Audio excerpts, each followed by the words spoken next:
अभी हम जो चर्चा करने वाले हैं that is the emotions during the exam, क्योंकि सबके एग्ज़ाम आने वाले हैं।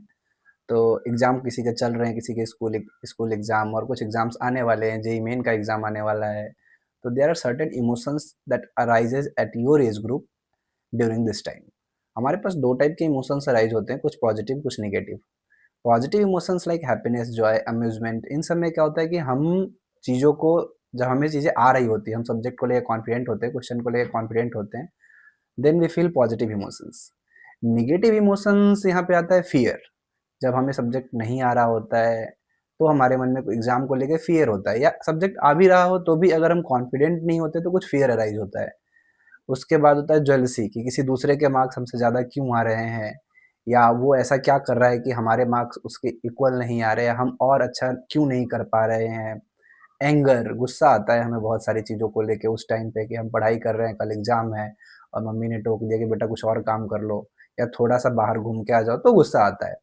तो इन सब से हम फाइट कैसे करें, और इन सब से हम कंस्ट्रक्टिवली पॉजिटिव वे में अपने डेवलपमेंट को लेके कैसे काम करें? तो सबसे पहले हमें ये एक्सेप्ट करना पड़ेगा कि दीज़ इमोशंस आर नेचुरल।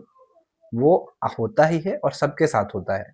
इसमें कुछ भी अलग डिफरेंट नहीं है जो आपको लग रहा है कि आपके साथ ही स्पेशली हो रहा है। These all emotions are absolutely normal for every students. Now positive emotions तो अच्छी बात है। नेगेटिव इमोशंस में आप क्या ना, इमोशंस में पाइल अप मत हो जाओ, मतलब excess of everything is bad. आप बहुत ज़्यादा इमोशंस के पीछे, मतलब उसी के पीछे दुखी हो गए कि अब होगा ही नहीं हमसे, इस बात को लेके बैठ गए। सुबह भी यही सोच रहे हैं कि मेरे से नहीं होगा, शाम को भी यही सोच रहे हैं मेरे से नहीं होगा। इस टाइप के एटीट्यूड में मत आओ आप। जो वरी टाइम है आपका, उसको आप स्टडी टाइम में कन्वर्ट करो। जो भी आपके दिमाग में टेंशन आ रहा है या कुछ वरी हो रही है किसी बात को लेके, तो आप उसको स्टडी टाइम में कन्वर्ट कर लो। आप सोचो कि ठीक है, कोई बात नहीं, कुछ नहीं हो रहा, कोई बात नहीं, 100% किसी से नहीं होगा, या हमसे भी नहीं हो रहा तो बाकी से भी नहीं होगा अभी फिलहाल। तो जितना हम मैक्सिमम अपनी कैपेबिलिटी या कैपेसिटी से कर सकते हैं, उतना करते हैं, और उस पे आप वर्कआउट करो।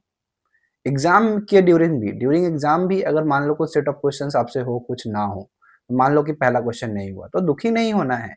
That's natural. हो सकता है पहला क्वेश्चन आपसे ना हो, दूसरा क्वेश्चन हो जाए, तीसरा क्वेश्चन हो जाए, चौथा हो जाए, 5वां फिर ना हो। तो इसमें कोई दिक्कत वाली बात नहीं है कि एक नहीं हो रहा है, तो अब हम गिल्ट फ़ील करें, नेगेटिव इमोशंस के कैटेगरी में आ जाएँ।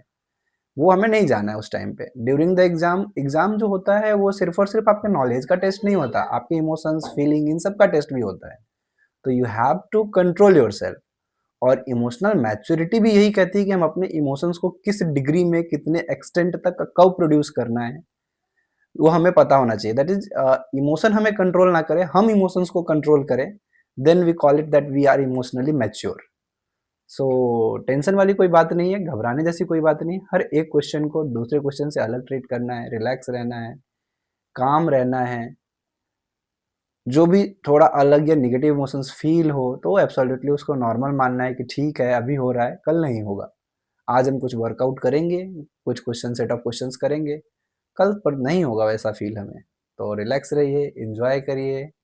These are all things normal and natural with everyone.